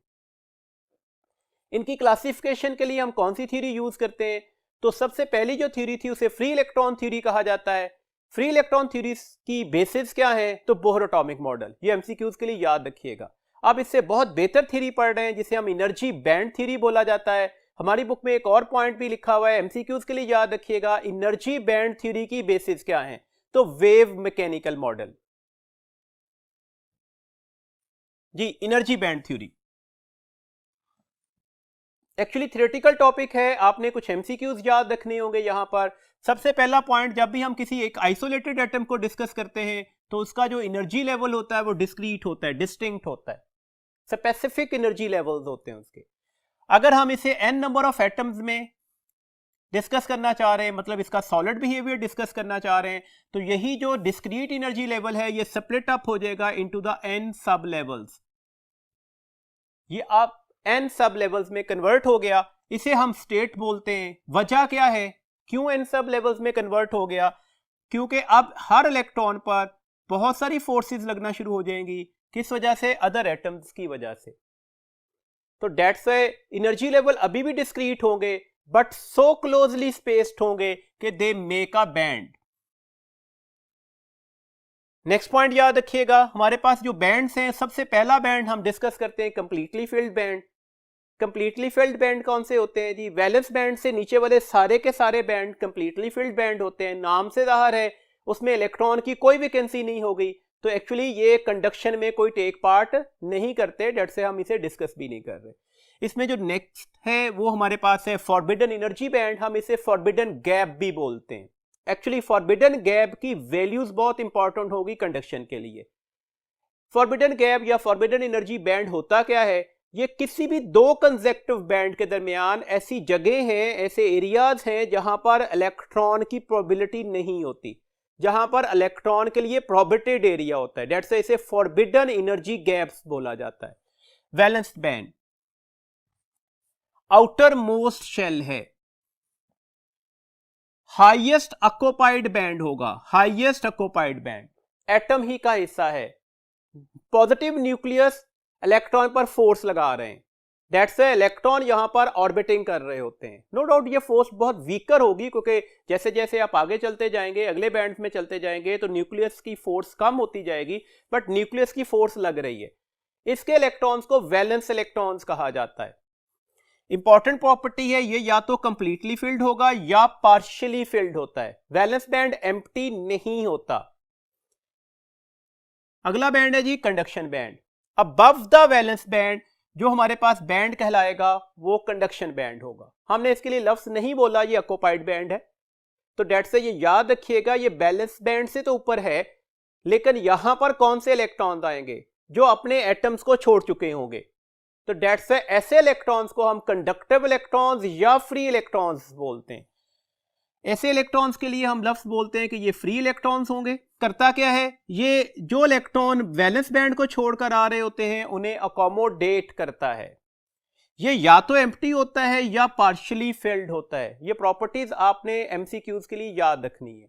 इस एनर्जी बैंड थ्योरी की बेसिस के ऊपर अब हम कंडक्टर, इंसुलेटर और सेमीकंडक्टर को कैसे डिफरेंशिएट करते हैं। देखें जी, कंडक्टर ऐसे मटेरियल्स को कहते हैं जिसमें हमारे पास number of free electrons available होते हैं फॉर द कंडक्शन।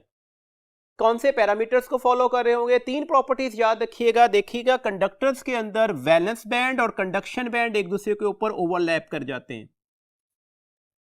इसमें ओवरलैपिंग अकर करती है between the valence and the conduction band. तो डेट्स फिजिकली यहां पर कोई फॉरबिडन गैप मौजूद नहीं होता, तो ये इंश्योर करता है मैक्सिमम फ्री इलेक्ट्रॉन्स की अवेलेबिलिटी को। That's these materials are known as the conductors. ये तीन पॉइंट्स थे, ये तीनों पॉइंट्स आपने एमसीक्यूज के लिए याद रखने होंगे जी। नेक्स्ट हमारे पास मटेरियल्स है इंसुलेटर्स। कौन से मटेरियल्स इंसुलेटर कहलाएंगे, वही तीन प्रॉपर्टीज। सबसे पहली बात, इसका वैलेंस बैंड कंप्लीटली फिल्ड होना चाहिए, मुकम्मल है इसका वैलेंस बैंड। दूसरी बात, इसका कंडक्शन बैंड एम्प्टी होगा। कंडक्शन बैंड में कोई इलेक्ट्रॉन नहीं है तो कोई फ्री इलेक्ट्रॉन्स नहीं है, तो डेट्स ये एक्सटर्नल इलेक्ट्रिक फील्ड को रिस्पांस भी नहीं देंगे।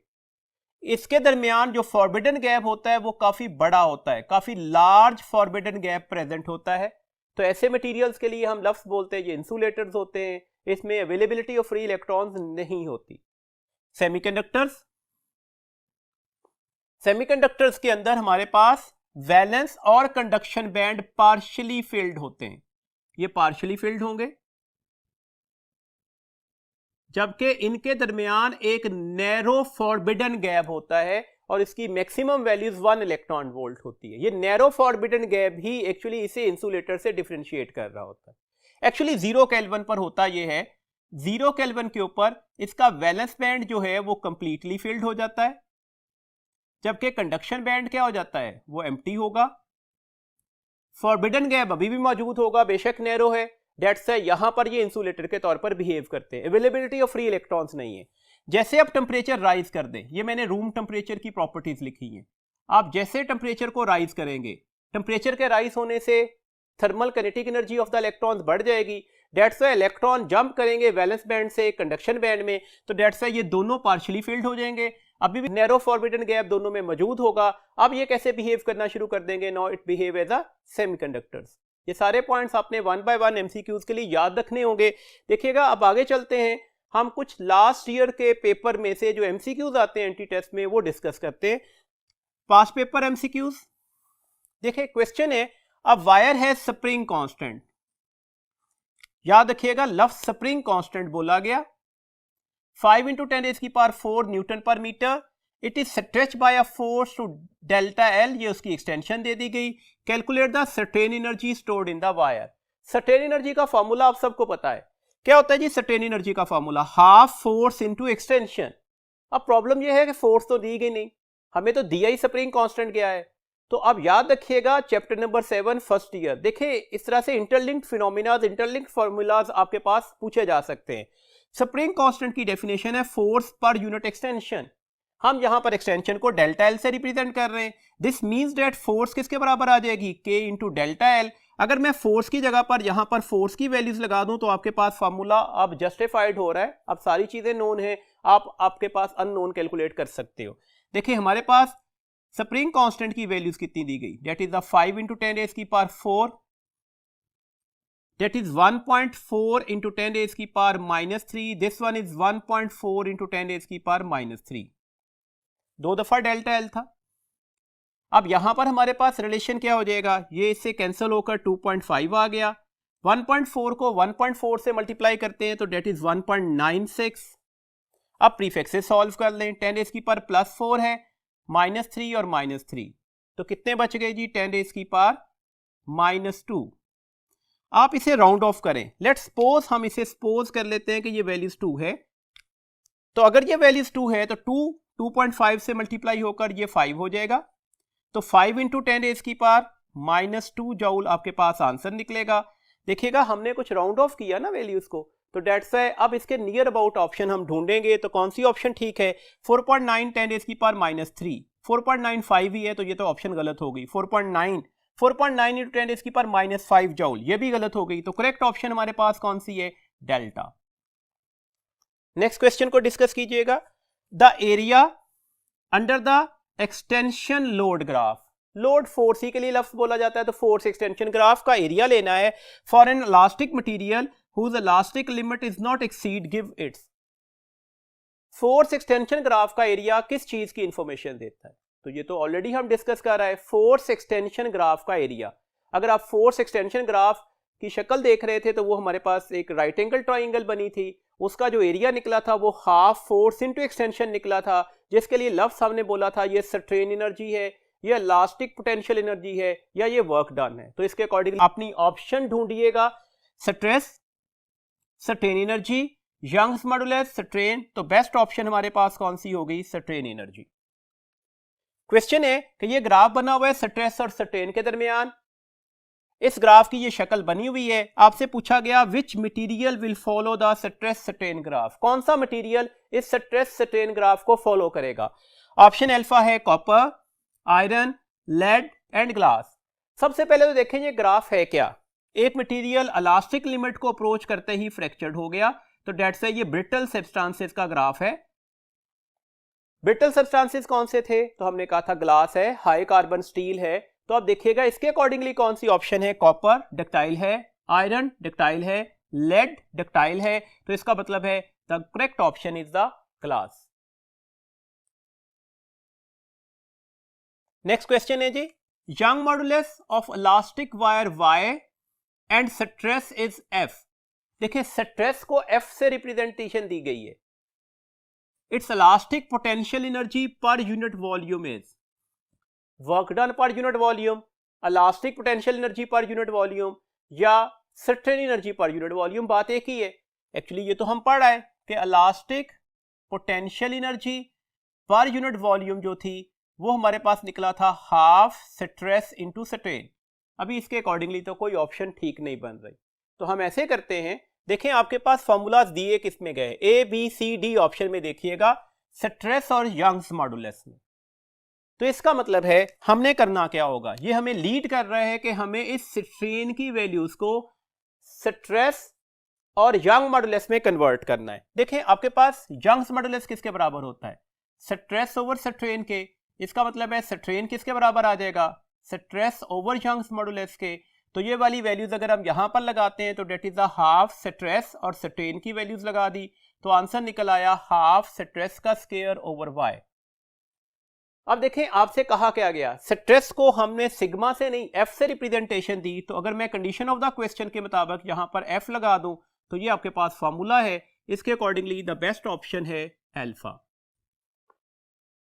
नेक्स्ट क्वेश्चन है जी, a wire of length 2 metre is attached with the mass of 2 kilogram vertically, it's tensile strain in the wire is this one. आपने डेल्टा एल कैलकुलेट करना है, ये लेंथ गिवन है, ये आपके पास मास गिवन है, ये टेंसाइल स्ट्रेन की वैल्यूज है, आपने डेल्टा एल की वैल्यूज को कैलकुलेट करना होगा।